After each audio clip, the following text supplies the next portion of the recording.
Hi everybody, good morning. This is Jean here from True Love Quilts for You. I'm working on my Lone Star, and a couple of you said you wanted to see the progress that I'm making. Now I've made six of the star units already, and as I was saying and showing you before, I'm going from cool colors around the color wheel to warm colors. I've done the purples and the blues and the greens for the cool colors, and then I'm coming around and doing orange, red. I'm working on now a hot pink with the contrast of the green unit, and then I'll finish up with the yellow and the golds next to the purple. Now I was thinking, this is 58 inches square, and I was thinking I'm going to put on the setting blocks here and the setting triangles here. I think I'm gonna use black. That's really gonna make it pop like it doesn't pop already. It's really, the black will recede and this will really come out. I don't know quite how to do that. I have quite a lot of black. I might have to experiment because these will be on the bias, but I'll put the star together and then I'll figure out how I'm going to inset the black background. And then I was thinking, I actually have what's called an acu cutter. Yeah, it's a hand cranked machine that uses dies with a blade, all different dies, and you can cut out different shapes. And I was thinking I might do a border with some multicolor, maybe some ombre fabrics and all of the colors, and do like cut out. I have a feather die. It's a big die. I'll see how that goes, but if I decide on that, I'll show you the process of my acu cutter. Again, not for beginners. It's a machine, a couple $100. I like using it for applique, and that would be the method I would be using, the way I do it, which is with some glue stick if I do it that way. But I'll show you. I'll show if you want to see. Yeah. So here's my Lone Star. Oh, what I did want to show you is the unit here is like raw. This is how it comes with the interfacing. I'm almost done this. I just have this one to finish, and then my yellow, and then I'm done my star. But there's actually 3 pieces left, and I thought there's one step that in my first tutorial, not my first video, I forgot to show you, but I was doing it. There's an arrow you have to match, and I was doing that, but I completely forgot when I was looking back at my video to show you that arrow to get the perfect placing. The manufacturer's really done a really good job, and this may look complicated, but it's not. Once you get it down pat, it really flies. I've only worked on this a couple hours since I made my last video, but I just wanted to show you. I'll bring over a real close up, hopefully, of the last 3 units that I'm going to do here, and actually where you put it from the dot to the arrow, which I didn't explain. And then what I want to do is I want to show you, this is how it is, how you actually sew the seams to get the actual seams in between the diamond shapes that form the diamonds. It's really fun, and it really comes together well. Again, hot iron. I have a hot dry iron. Actually, I was looking at the manufacturers. They do steam. I've never put a shot of steam, but mine came up nice. So I'll just bring you over to my sewing machine, and again, bear with me. I have to just, for these 3, I have to just scoot over to my ironing board to press it. Real important. So yeah, so this is my Lone Star. How's it look? I like it. What do you think about the black? Yeah, I think I'll like that. Again, I have to figure it out. Okay, so I'm going to bring you back over to my machine, and I'll show you exactly what I was doing and what I mean. Now I've brought you up to my sewing machine. I'm trying to do this up close. As you know, this unit, we're always working with it this way. And as my first video showed, we begin at the start, And then we work in the rows this way. And if you remember, I was telling you about the dot that you have to match up.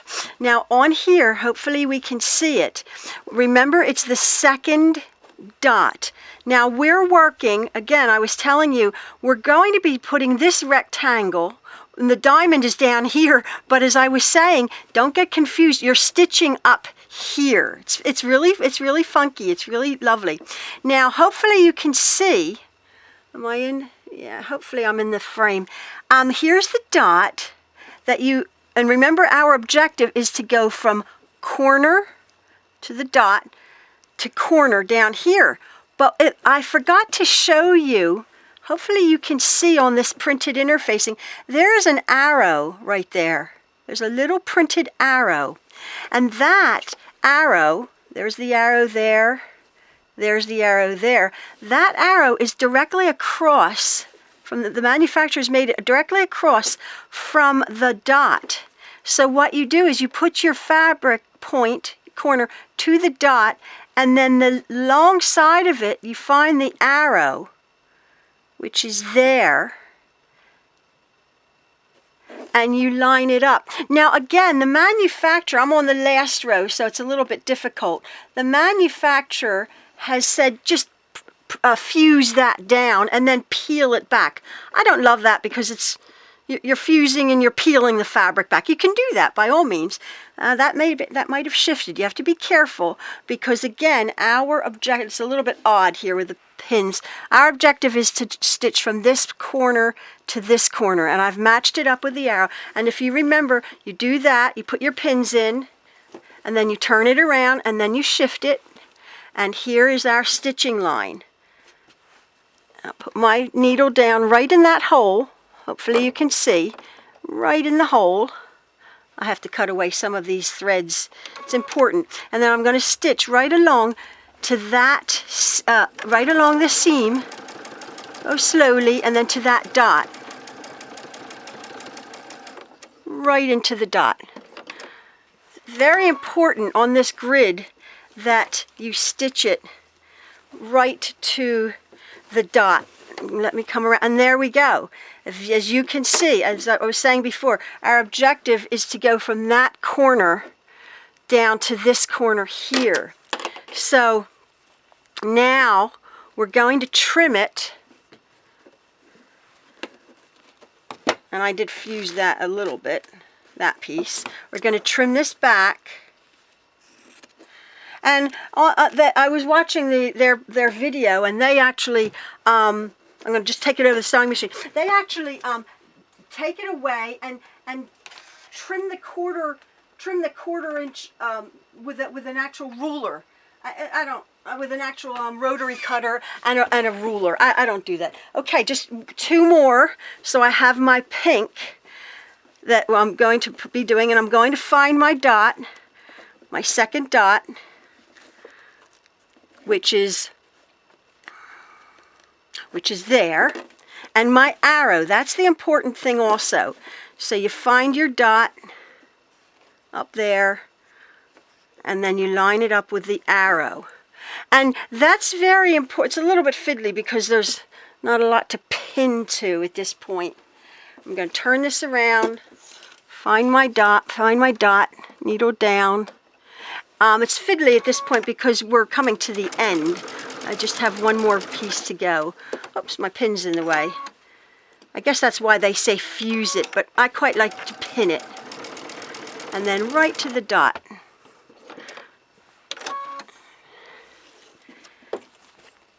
And again, it worked out. Our objective was corner to corner.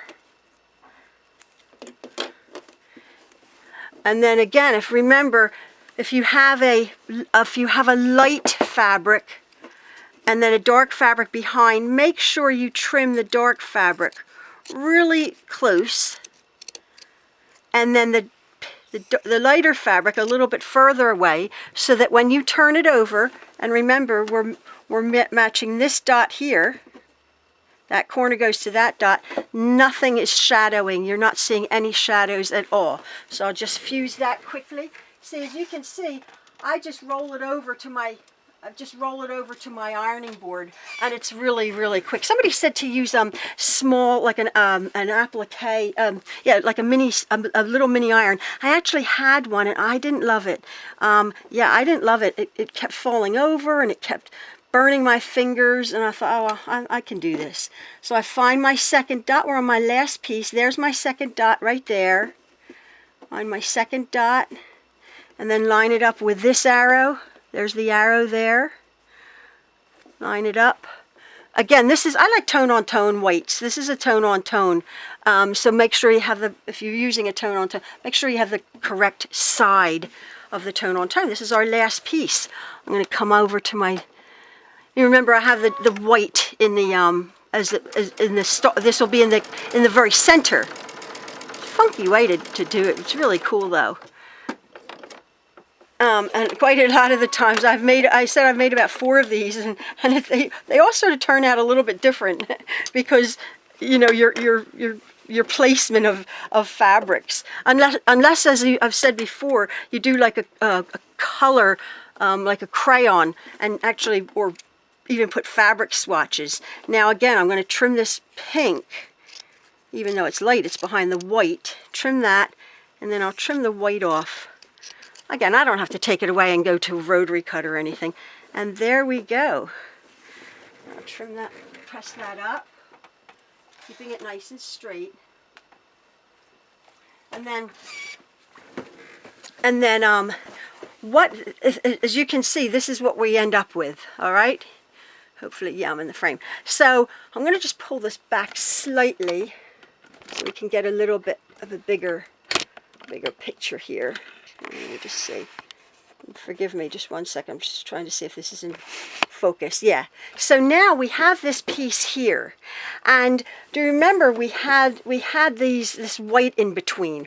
Well, what the manufacturer's done is all you do, if you just watch, look how this just folds over.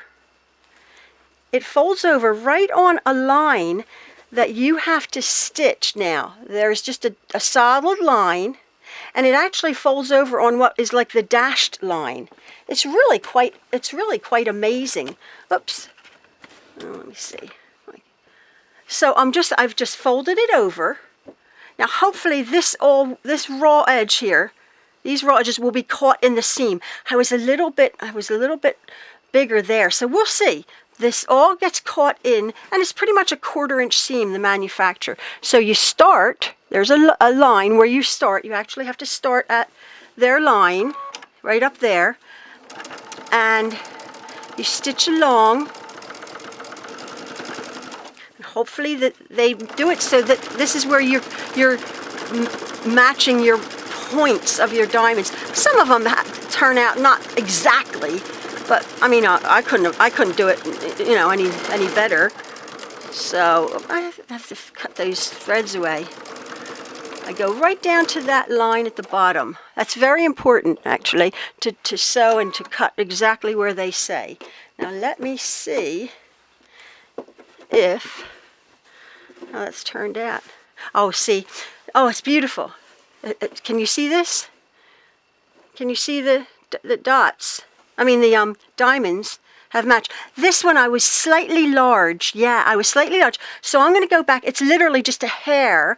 I'm not concerned that when I'm going to go over that, just make it a little bit bigger. I'm not concerned because when I go to actually quilt this, I'll be aware of that seam. It's just caught, but when I go to quilt it, I'll really catch that, so it won't come apart. It's happened to me before.